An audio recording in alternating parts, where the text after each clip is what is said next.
Bring Antonio Pierce back to New York. Word. He ain't gonna get that job. He ain't letting his black behind keep the job. He should get the job. He should, but they're not gonna. He should, but he won't. This is similar to who is it? The guy who came in and stepped in for John Gruden, and he coached pretty well to end the season. And they're like, "All right, we'll give you an interview," and he didn't get it. They gave it to Josh McDaniels, and then kind of deja vu with this again. Yeah, it was like Basaki or something, Rich Basaki. Yeah. And it was the same thing. The players was like, we love him, we want him to stay, and they was like, oh, that's cool. He could have an interview. That's about it. Teams. But look, if Harbaugh wants to come, then you got no choice but to be like, yo, Antonio, if you want to like step back real quick and let Jim through, then you can stay on the staff.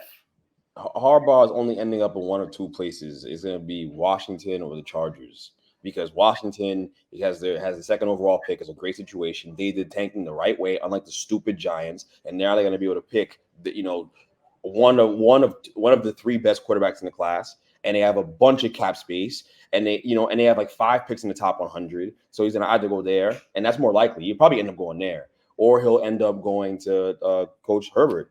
Why do you go coach the Raiders and coach who? Like the Raiders isn't like a terrible job. Aiden O'Connell? Who are you gonna pick? They're gonna draft somebody. What pick? What pick they got?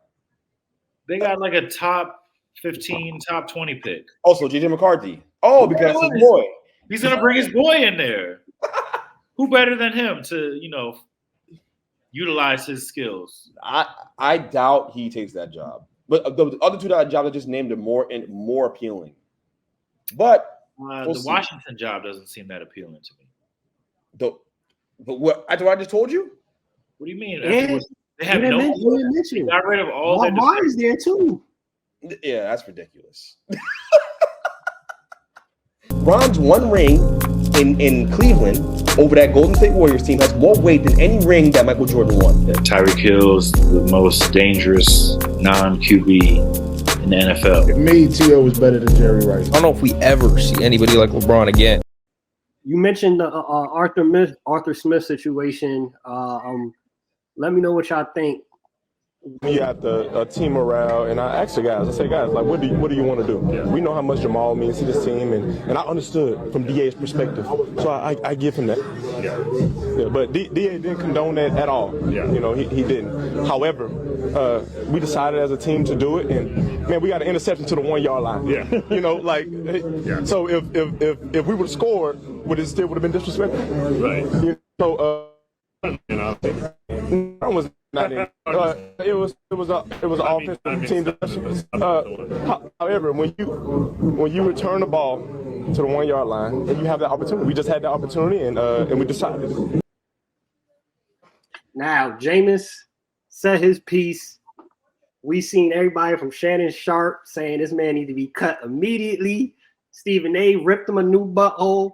How did y'all feel about the Jameis decide, you know what? I ain't going to stay in victory formation. We're going to get my man Williams a touchdown, his first touchdown of the year. What did y'all feel about it? And just throwing out there, in 2021, Russell Wilson did something similar. Dave Moore needed one more catch to get a $100,000 bonus. Instead of kneeling, Russell Wilson threw him the ball. What's y'all take on that? I think it just shows like they don't fully respect some of the things that Dennis Allen's done this year. They brought in Jamal after he led the league in touchdowns last year and hardly used him all year. So I think looking at it, they did it to kind of give him something this year. Like they're like, all right, even though we're up, we got this chance at the 1 yard line to get Jamal a touchdown this year, which he hasn't been put in positions to do. Like they've been riding Alvin Kamara. They've worked with Kendre Miller over Jamal. Like Jamal's had a tough year this year, and it doesn't look good for Dennis Allen. I mean, I don't know if this is happening if Sean Payton's there. Like he's cutting somebody if they try to overstep him. But it's it's funny because it's just another thing on the list of Jameis isms that we've seen over the years. Like, of course, he comes in and he's like, "All right, we could just kneel on it, but nah, f that. We're gonna fake a knee and then run it in." And then his soundbite after the game was classic Jameis, honestly. So I'm not mad at the decision. Like, I get it. People and like football or sports purists, if the game's over, you're expected to, stop trying to run up the score and all that stuff. Like in the NBA, guys get mad if you're up by 15 and you're taking threes at the end of the game to show somebody up. I get that, but I don't think Jameis should lose his job for it. I think it's week 18. Also, they were up by 27 at the time. Like you said, what's 7 more points? Like, it's not that big of a deal. So, like, Shannon Sharp calling for him to lose his job is crazy. Like, he should be advocating for these players to, be able to play. And I think Jameis, who knows? He deserves a shot somewhere. But this is not a good look going into the offseason if he's trying to get a starting job somewhere. Because you got to listen to the head coach. And he was, accountable about what he did. But, a guy who led the league in interceptions one year, and he's been a gunslinger. I don't know. Maybe a little more control would have done him some good. I think I'm more on the Shannon Sharp side of it for sure. I understand where he's coming from. Coaching myself, if I told someone to hold the ball last 2 seconds of the game and they just chose to, go score, I would take it some kind of way for sure. And that definitely means they don't respect you. There's zero respect for Dennis Allen. And the problem that he has now, and the issue that what makes this nuance is that, yeah, you could say, cut Jameis Winston loose, but that doesn't really solve the problem, because while he's crazy enough, he's the only quarterback in the league probably crazy enough to do that. He is. Okay. Everybody else on the team co-signed it. Everybody else on the teams didn't. No one said, "Yo, no, we're not going to do that. No one jumped off sides to offset the play and make sure it didn't happen. No one stopped the madness. They just went along with this nonsense. So that's the problem that a guy like Dennis Allen has, and what the organization has right now, is because they all went along with it. None of them think that you're worth anything. None of them respect what you have to say, and none of them respect your, the pecking order. And that's everything. And especially in the NFL, where structure and discipline is everything for those guys, man. It's like military. So if you're not listening, you blatantly disobey. It's crazy. And then the other problem too is you line up in the victory formation. That's like a signal to the other team that we're going to be chilling. We're not going to go try to kill each other. And then you run a play anyways. That's you're breaking all types of code there, and they're going to run into real problems next time they see Atlanta. Clearly Atlanta had quit on Arthur Smith when it happened, because if they hadn't, there would have been some kind of fight. Something would have happened. Someone would have done some things, and no one did anything. Atlanta had given up and checked out and packed their bags in a game where they could have gone to the playoffs. If they won and other teams lost, they had a chance, and they cared so little at that point that they didn't even care to try to, defend anything, or trying to move off of some kind of moral code. There was none of that involved. So it's a whole messy situation. Jameis is an idiot. There's no way around it. He is an idiot. That is the most ridiculous thing I've ever seen a professional athlete. One of the most ridiculous things I've ever seen a professional athlete ever do is to just blatantly disobey a call coming in and just make a call. That don't make any sense. It's insane. So I know there might be a bit of a precedent for it, but this still feels unprecedented. Russell Wilson threw the ball to that guy for a bonus. It's different than, getting Jamal Williams a single touchdown in the season when he had none, in the last game of the year, some cheapskate touchdown. It doesn't make it. I understand it on one level, but it doesn't warrant you, disobeying a call from your coach. So coach got to go, or Jameis got to go. But I think the coach is going to go, because when the whole team agrees, you got a coaching problem and a culture problem. Yeah, I think, like you said, to me, the biggest thing from this is just like Jameis, he gonna take the bullet for it, But he said the whole offense said, yeah, let's do it. So that coach ain't got nothing but they just disrespecting him. End of the year, don't care. We can't get to the playoffs anyway. Forget it. I don't care. And like you said, on the flip side, typically we see teams, all right, we about to fight now. The Falcons are like, hey, bro, we just trying. We got dinner at home ready. I don't care.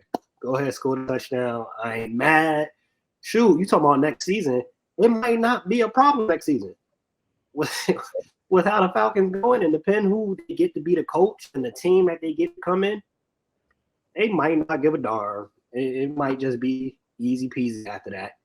But so glad week 18 is over. We have actual meaningful football here. The playoffs are here. Before we go into each wild card weekend game, make sure that y'all hit the follow button, subscribe, share, rate us 5 stars.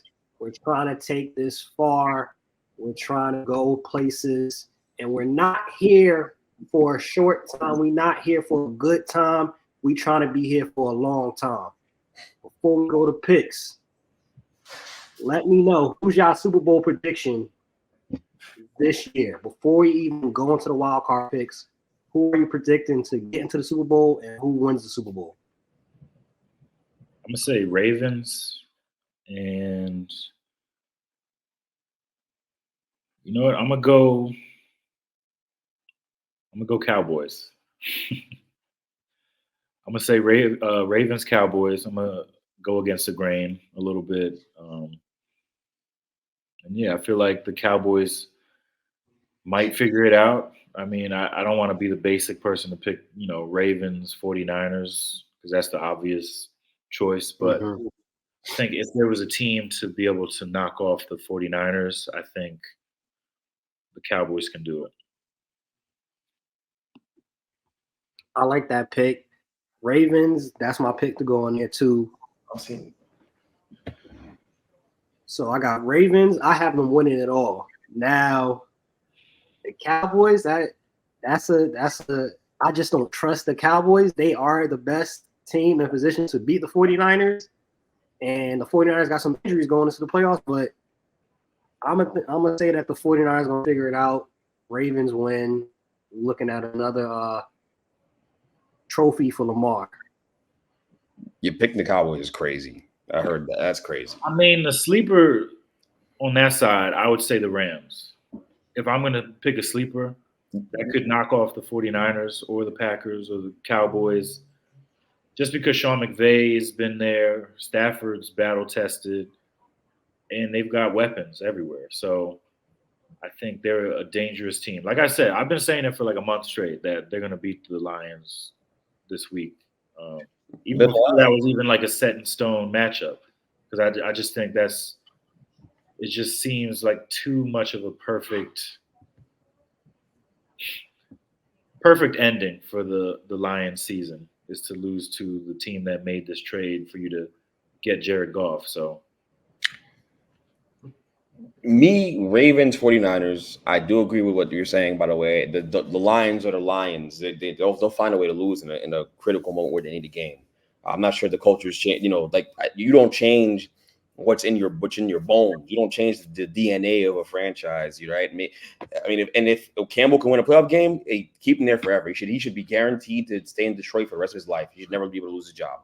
The way I look at it, but yeah, I think they'll lose that game. I think the Cowboys, like you mentioned the Cowboys, and I know we're going to get into all this stuff, but to your just focusing on your prediction for a second, the Cowboys, I worry that they won't even beat the Packers this weekend. I think the Packers could beat them.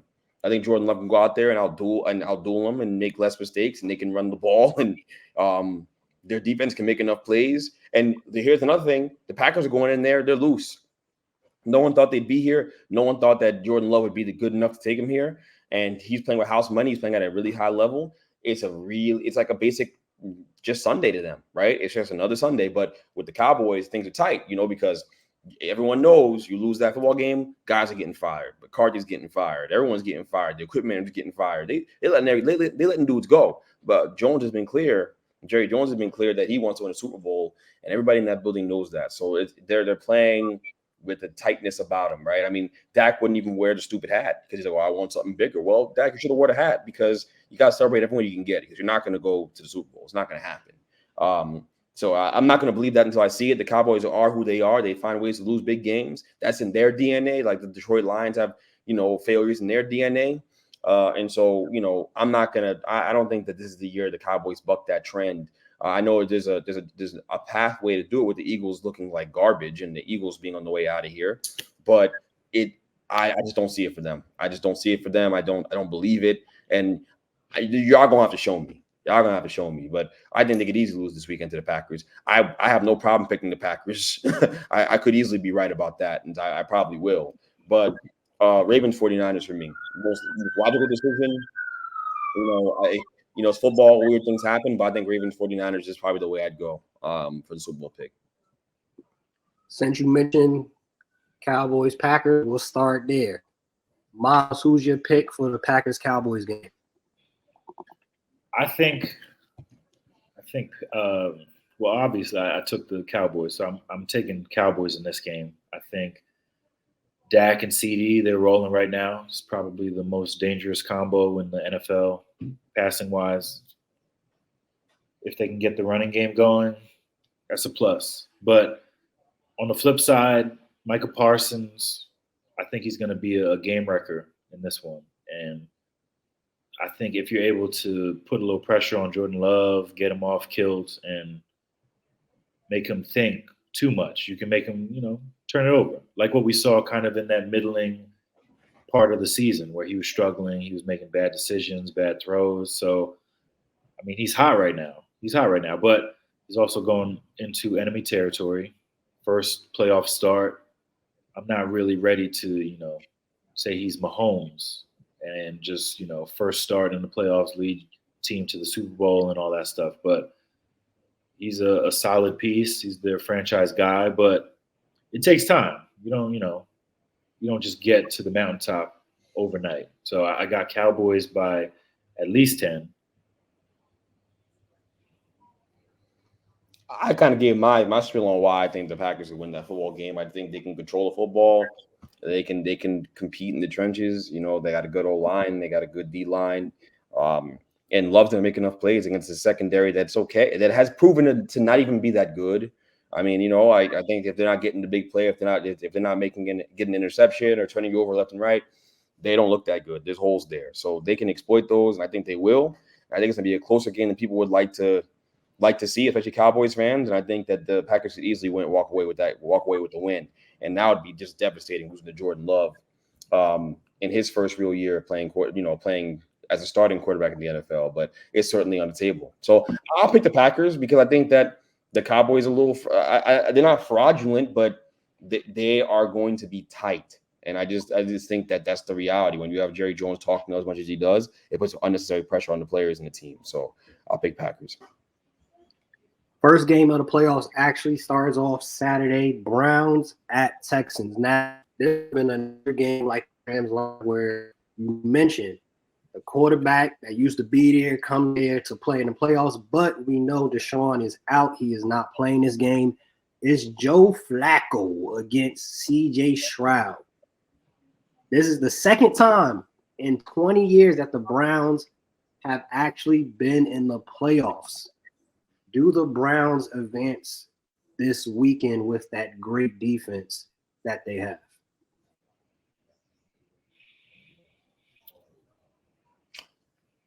I thought Miles was Wait, who are they playing again? Browns, Texans. Oh, okay, good. It's in Houston. Yeah, I know. I'm gonna pick the Texans in this one. They have a great defense into Cleveland. I could easily end up being wrong. I think C.J. Stroud is a special player, and I think that he's going to be able to make enough plays and win the game. I think they're well coached defensively. They run the ball well, and clearly Nico Collins is a heck of a player, right? I have my concerns. I think the sensible pick could easily be Cleveland here, but I wonder if Joe Flacco comes down to earth a little bit, maybe, and with it being a playoff game, just struggles a bit to dial up some of those deep shots to Cooper and make the plays he's been making since he's took the job. But I'll go with the better quarterback, but I am worried about it. I think it's a coin flip game. One of those games you don't want to bet on if you're a bettor, or if you have that addiction, you have to call that number. But I think that the Texans with Stroud and the combination of weapons that they have and their running game and DeMeco Ryans just kind of running an even, steady ship there. I feel like they're going to go out there. The moment's not going to be too big for them, and they're going to play with house money. I think both teams play with house money, and it could easily be the best game we see, high scoring. I kind of anticipate a scoring football game there, to be honest. We'll see. I don't know.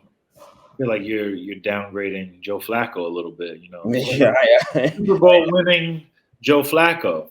So when you think about it, I think experience matters, and he's been to the playoffs multiple times with the Ravens.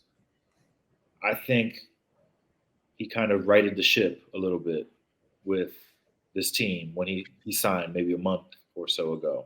And he's brought that feel of we can do this again to this team. I don't know if they even felt when Deshaun was there. So the last time they played, which was maybe like a couple weeks ago, Houston and Cleveland, Joe Flacco had a great game. Amari Cooper had that incredible 260-yard receiving day.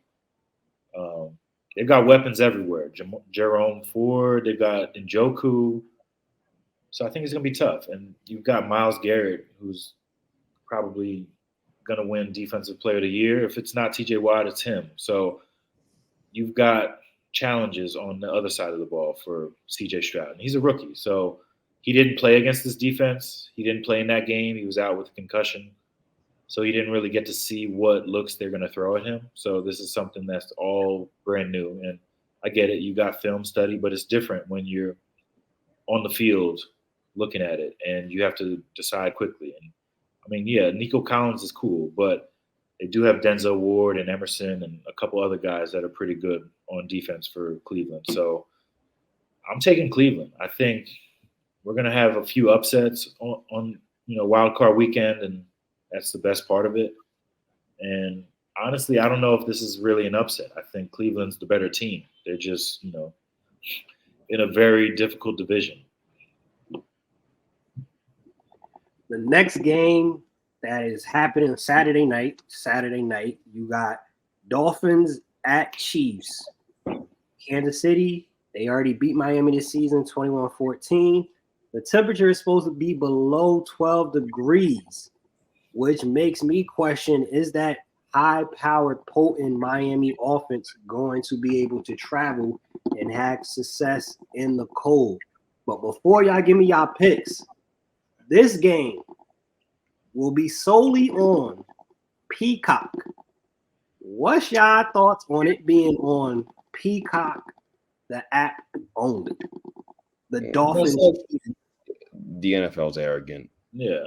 It's like what Greg's always saying about everything's going to streaming and it's going to kind of leave cable television in the past. It's like on Thursday nights, you can only watch the football on Amazon Prime. I hate that. I'll pick up the remote and try to change the channel, and I'm like, shoot, I got to watch this game, even if it's Jets against the whatever, insert worst team in NFL. I don't know. I don't understand the Peacock format. Of course they want people to subscribe, and that brings more money into the NBC and for the NFL, which is the purpose of them doing it. But don't take it away from NFL fans who aren't gonna do all that. Because also we can just stream it illegally. You're not gonna stop us from doing that either. I got my sites, so I don't got to worry about some Peacock. If I got Peacock though, but if I didn't, I'm not doing all that paying for Peacock. I'm watching it on streaming or net streams. How much is Peacock a month? I got to look back. There's too many. You got too many to keep track of. Yeah, you have so many. You don't know? I think it's $5 something. I'd be like $10 or $12. I caught it for the deal. Yeah. Yeah, I think it's about $10, but I caught it on a deal. It's about I'm paying like $2-3 a month. Damn, yo, what? That's a great deal. Yo, you got that joke? Like that's $2-3. You production. slip that one in there? Wow. Yeah. No, it's $12 for me. 12 is crazy. 12 is crazy. I mean, they got The Office, so it might be worth paying for. That's it. That's all they have is The Office. Really, like big time is really The Office. That's it. And to Miles's point, we could go watch The Office anytime, anywhere. Good. We don't need Peacock. You really don't. You really don't. The NFL is arrogant though. They think that their product is really great and people will pay for it, but it still doesn't mean you're not arrogant. They just feel like you can take a playoff game and just literally throw it away as a standalone on a streaming platform and think that you're going to still get hundreds of millions of viewers watching the game. And I'll be interested to see the numbers because I'm not buying Peacock because of the standalone game. I'm not doing that. But it's just interesting to me. I would like to see them do that with the Cowboys game. That if you really want to show me that you're fearless, put a Cowboys game on Peacock and put that as a standalone on a streaming platform. The numbers are. I mean, I know it's America's team, quote unquote, and they draw a big viewership every single time they come on. So I'd be curious to see if they would put a Cowboys game anywhere but national television and skew those numbers potentially. But yeah, I mean, I hate it. You know how I feel about it. We're headed towards a streaming media service here where everyone's just using streaming networks instead of using cable. And cable has its downfalls. Don't get me wrong, but they're gonna take the options away from you basically, right? Slowly. This year it's one playoff game on Peacock. Next year it's 2 playoff games on Peacock. They're gonna keep on doing it. Apple TV will get involved, and they'll get a couple playoff games. And it's just messy. And we're going to end up paying for so many things and paying for so many different streaming platforms because it's not just one that dominates. There's going to be so many that have their hand in the pie too. And so it frustrates me, but I guess that's a different conversation as well. Who I pick the Chiefs in that game. The Cold, I don't trust Tua. I think Mahomes will make more plays than him. Tua showed you last game against the Bills. And that game came down to just Josh Allen making more plays than him. Because Josh Allen tried to throw the game away 3 times. But he, at the end of the day, is a better quarterback and more talented, can do things you can't teach. And that was all the difference against Tua, who is limited in terms of his arm strength. He has to throw the ball with so much anticipation that if his receiver's not on the same page as him, even for a second, it's a pick. Because he just has to compensate for that, his inability to really drive the football. And now you couldn't do it in Miami last week, right? When it was warm. But I'm supposed to believe you're gonna do it in what's it called? In Kansas City in 2-degree weather. Yeah, I'm good, bro. I'm good. If you're smart, you pick the Chiefs and you move on. Chiefs will win the game. -12. Excuse me. You see, you're gonna be playing in a hellhole, and you're supposed to make throws. You can't do it in Miami. I don't know how they're gonna operate a vertical passing attack at a high level. They're gonna have to run the ball. They're going to have to, if they win that game, it's going to be because they ran the ball, set up easy completions for Tua, easy schemed open, wide open receivers where you don't have to really drive the ball in tight windows. And best believe that Chiefs defense is something mean. So while the offense has been bad, what's gone under the radar is their defense has been very good. So I don't see it, man. I don't see it. I think the Chiefs are going to win the game and they'll move forward. Yeah, I mean, I agree. I don't think that this is a tough decision. I feel like if you got to put trust in somebody, I'm putting it in Mahomes to get it done. Even if they win the game 17-14, I still think he's going to get it done. Watching that game last week, you come out worried for the Dolphins because, one, they're missing Waddle. So it was a struggle with the downfield passing game a little bit. And if Mostert's out, that puts a lot of pressure on the rookie, which he's good, but he should be used as a change of pace right now. And then that puts more pressure on Tua. You don't really want Tua to be throwing it 40 times a game and, giving it to him to win it. He's good. He's a good quarterback. You can't say anything otherwise, but he's limited, like you said. That's pretty much all you can really say. The arm strength is a problem. You put pressure on him, and he's throwing off his back foot. I mean, I might as well be throwing it. So, and this Chiefs defense is really good this year. Like, they've put a lot of good pieces. That's pretty much the strength of this team now, which is crazy to think. Like, the D-line is good. They've got a great secondary, and they've got good linebackers. So good luck to Tua and them, because it's going to be cold in Kansas City. Yep. Hey, and he better perform too, and he better have that same energy in the press conference. You know, talking about he keeping receipts. Hey, Tua. Ain't nobody taking that Simone seriously. Ain't nobody taking him seriously. Look, he's a nice guy. He's a nice guy. He's nice. I can't drive the ball. He's nice. He's a nice guy. He's just good enough to get you fired. He's just good enough to get you fired. He's just good enough to get everybody involved fired. That is the reality of Tua. And that is what scares me about guys like him. It's why I'm scared of Michael Penix. It's why I'm scared of JJ McCarthy. Guys who are just good enough to get you fired. I think Michael Penix is a better arm than him, though. But I'm getting off topic. Just guys like that scare me, is what I'm saying. Guys, when you Daniel Jones, the same thing. He got dudes fired. Guys got fired around Daniel Jones. You know what I'm saying? Like, picked him, got fired. You got to be careful, man. You got to pick guys who can make all the throws. That's why when people overthink the Caleb Williams thing, it bothers me. It's like, no. There's nothing to overthink about it. That's the guy you pick because he makes plays that Josh Allen and Mahomes makes, and you can't teach that, and that wins you football games more often than not. We'll see. We'll see who's right and wrong at the end of the day. But I'm looking at that as an option. You mentioned Josh Allen. That's who they played against last week, the Dolphins.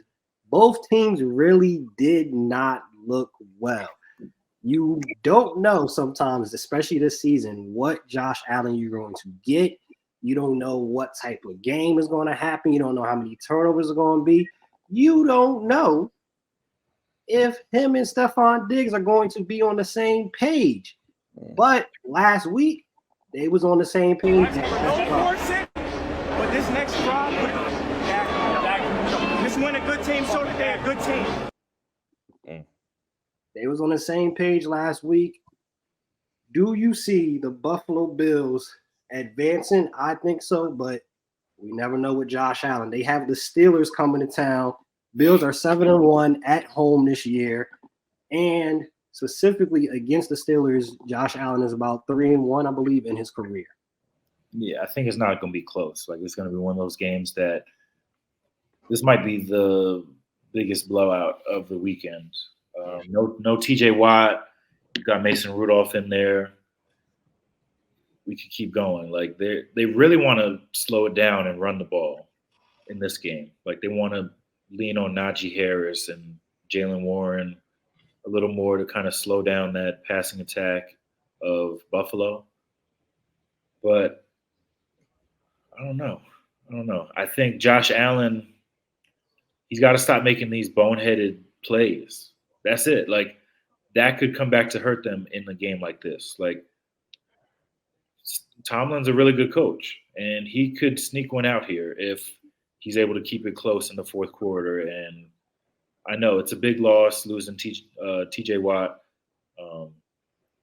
but I'm just going to go off of what I've seen over the last month or so from the Bills and say that they should win handily in this game and move on to the next round. I agree. If the Bills lose this football game, guys are getting fired. A lot of people are getting fired. A lot of people are losing their jobs, and maybe Diggs is gone.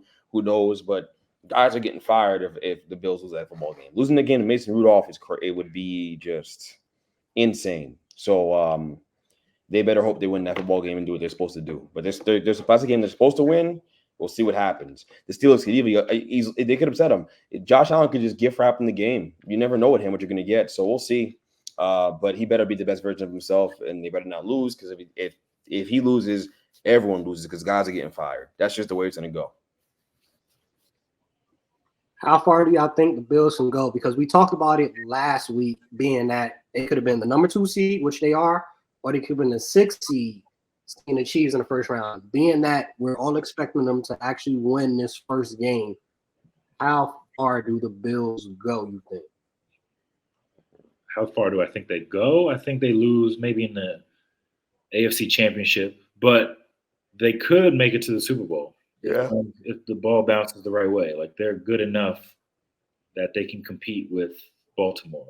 And like if Baltimore is not on top of their game like they've been over the last couple of weeks, and coming off this bye is tough. Like being on the sideline and not playing competitive football for 2 weeks is not easy. That's why you see teams struggle in week 1 of the season, because most guys aren't playing in the preseason. So hopefully they're using this time off to, stay in it. But Buffalo, they're going to, keep the pedal rolling.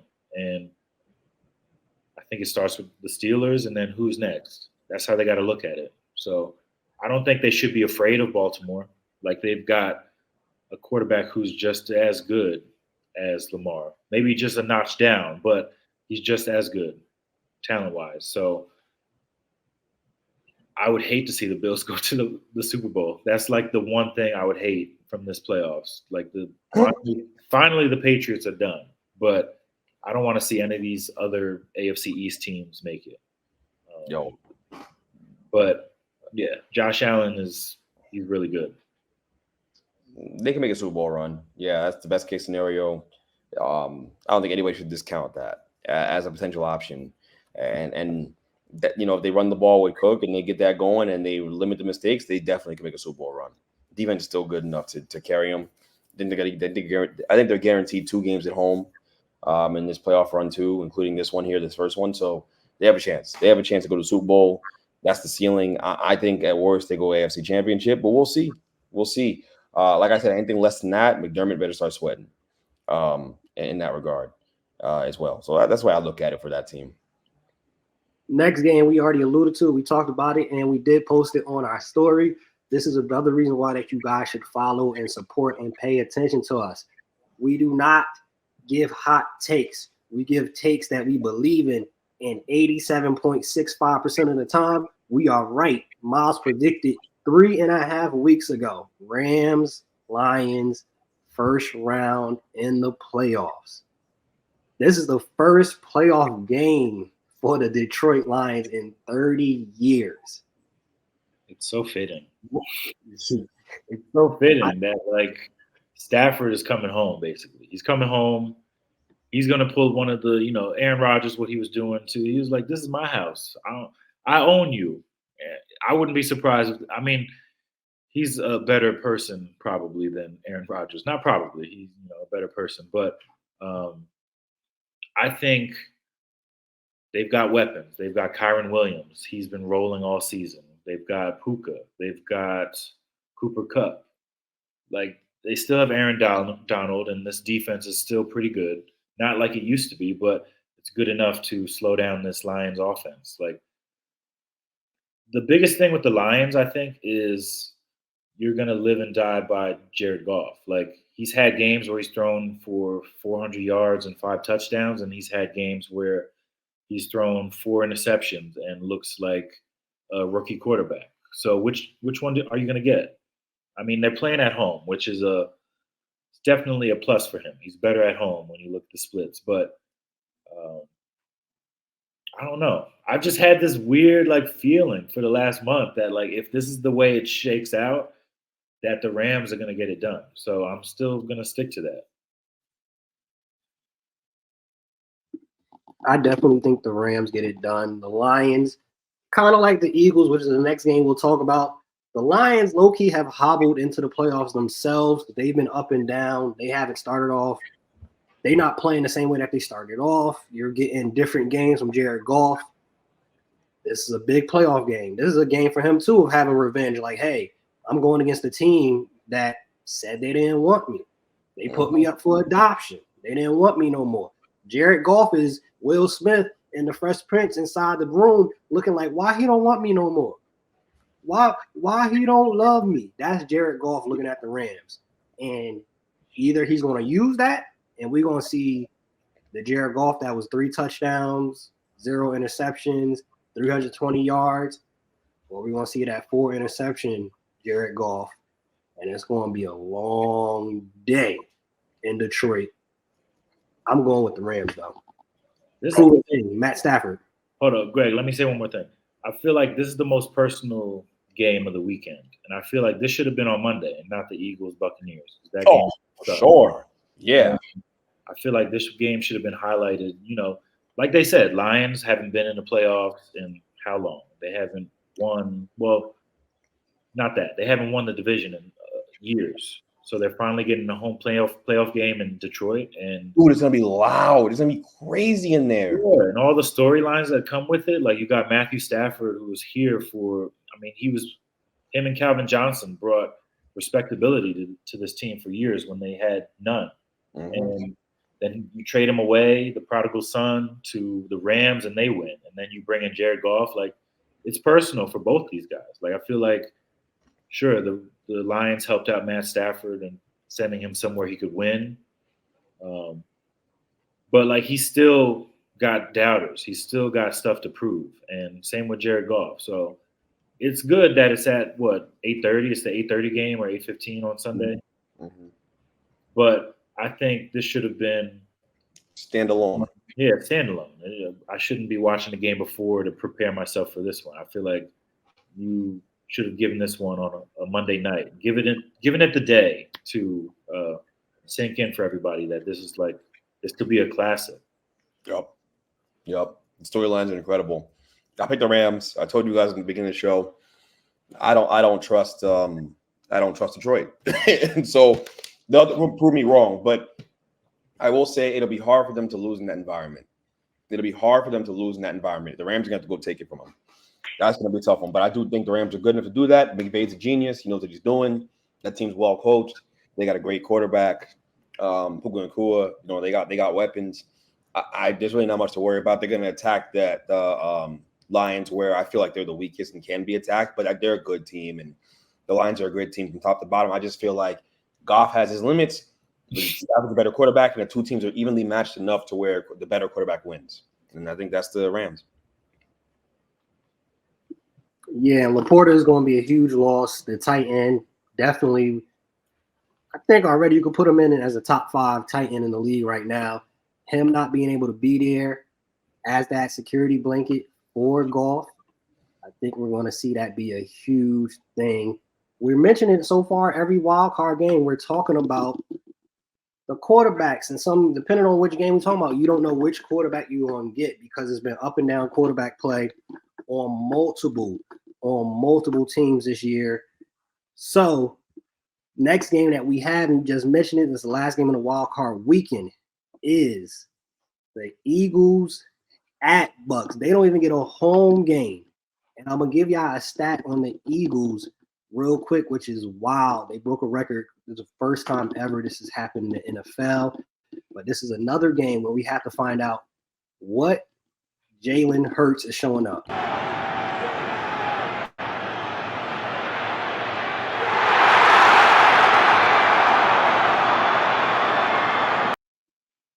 Now, that was the scene last week. The Eagles, we all said it. We all said it for weeks. Eagles, Giants, they should beat them. Eagles, Giants, they should beat them. Not only did they lose, but it was a butt whooping. Hurts, Mariota, nobody could get anything done. And the Eagles are the first team ever in NFL history to start off so hot that they had 10 wins. They started off with 10 wins, and they're the only team in NFL history to end off the year and not get 12 wins. The Eagles ended off with 11 wins. They couldn't get 2 more wins. The rest of the year, they couldn't get 2 more wins. So they are literally hobbling into the playoffs. Is there any belief that they get it together Monday night against Baker, Mike Evans, Antoine Winfield Jr., Todd Bowles, Buccaneers squad? I mean, they better. That's the thing. They better. Like, this is a game that they should win. Like, the Buccaneers just put up 9 points against the Carolina Panthers. Like, if there was ever a get-right game for the Eagles at this point in the season, like, this would be it. Like, but everybody's seat is hot right now. like Jalen Hurts, you signed him to the extension. You're expecting more out of him, sure, but he's solidified here. But when you look at the coaching staff, I think from defensive coordinator, offensive coordinator, even the head coach, like if they were to lose this game, you might see heads roll and you might have to look for a new head coach and switch things up because this has been one of the, I don't want to say more historic collapses, but for a team that started off 10-1 to then lose the division and then not even, like you said, not even win 12 games. Like they lost 5 of their last 6. And some of them to basically lottery pick teams. Like Cardinals and the Giants are picking in the top 10. So in that game against the Giants last week, that definitely wouldn't give me any confidence going into the playoffs. So they kind of have to just throw that film away. Don't even look at it. Like there's nothing good that comes out of it. Sure, guys getting hurt, they pulled them early, but I think they were going to lose that game regardless. Like no Devontae, AJ Brown got hurt.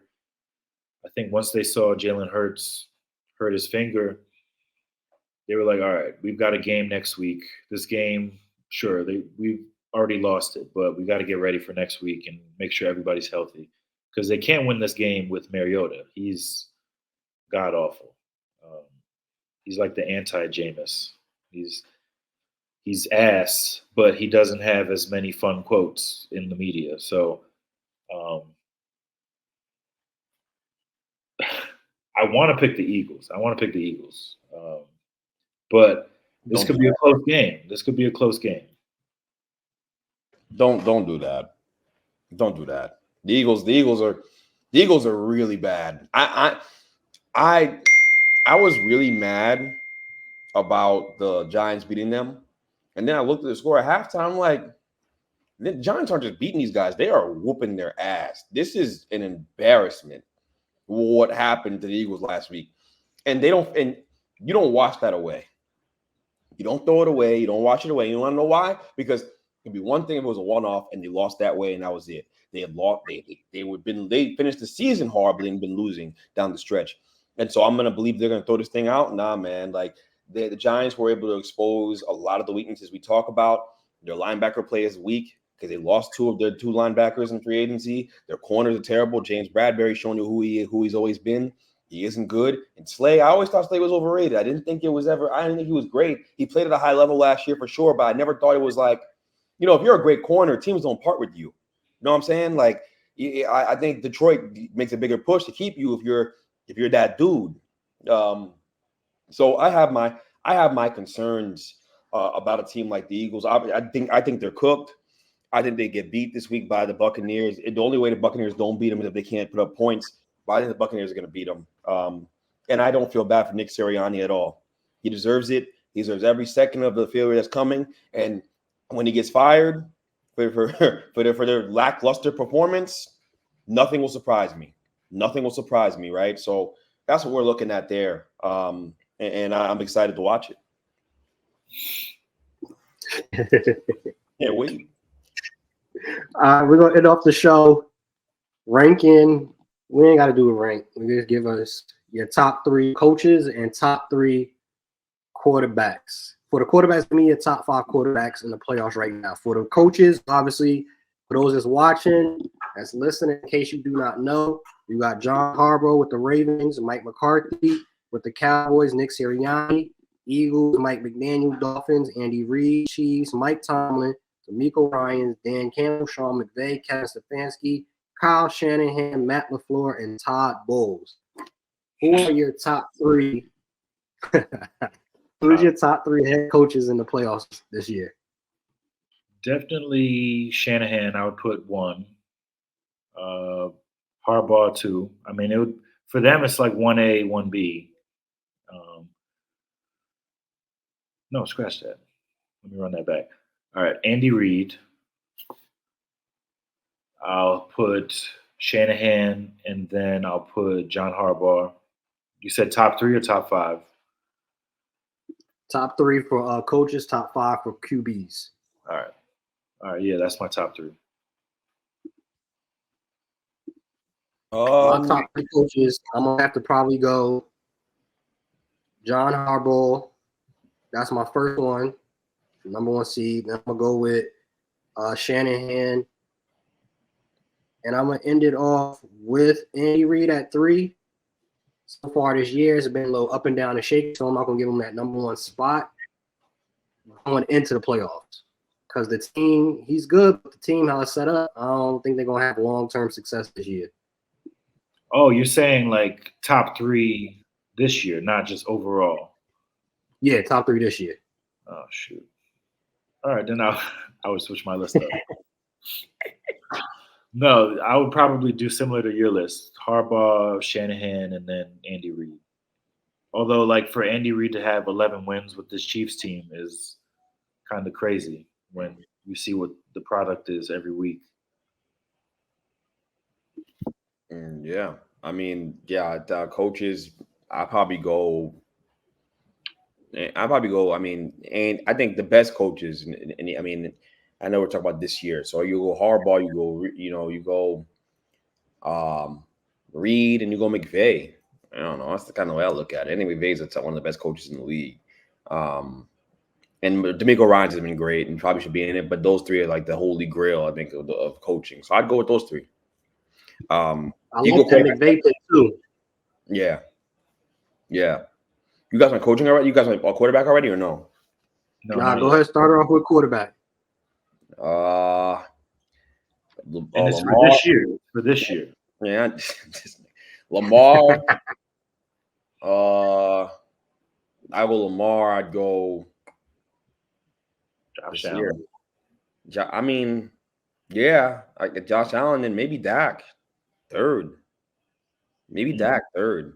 Purdy gets no love, huh? Who? System quarterback. Who? Oh yeah, no, get out of here. Yeah, I go Dak. I gotta go with Dak. You know, he gonna choke, but I go Dak. So those 3 guys. Yeah. You need 2 more. Who's your final 2 to round it out?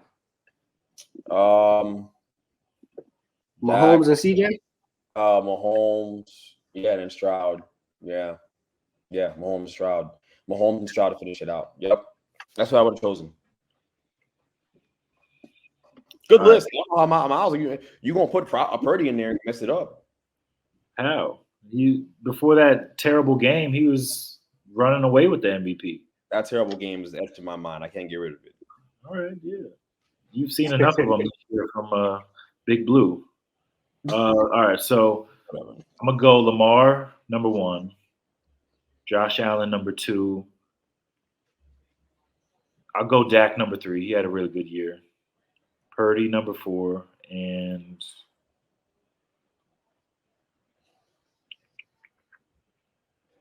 yeah, I'll go CJ Stroud number 5. I can't give Tua the love because he's had too many up and down games. And the job that CJ Stroud's done, you gotta give him credit where credit's due. Mm-hmm. Oh, for sure. You got to put CJ Stroud in that mix. Definitely can't put Tua in that mix. To Greg's point, and I can't wait. I'm looking forward to all the Miami Dolphin fans that follow us that's been upset at us all year, saying that we haven't been respecting the Dolphins and Tua. We've kept receipts too. We've kept receipts too. And trust and believe me as the producer, I will make sure to be posting the reels and clips when these Dolphins do not do well of us telling you Tua is not him. He's not that guy. And it is what it is. He only throws, as Greg famously says, 2 miles per hour. It is what it is. But y'all know the vibes. If you stay ready, you ain't got to get ready. Bench Mob, we out. Peace.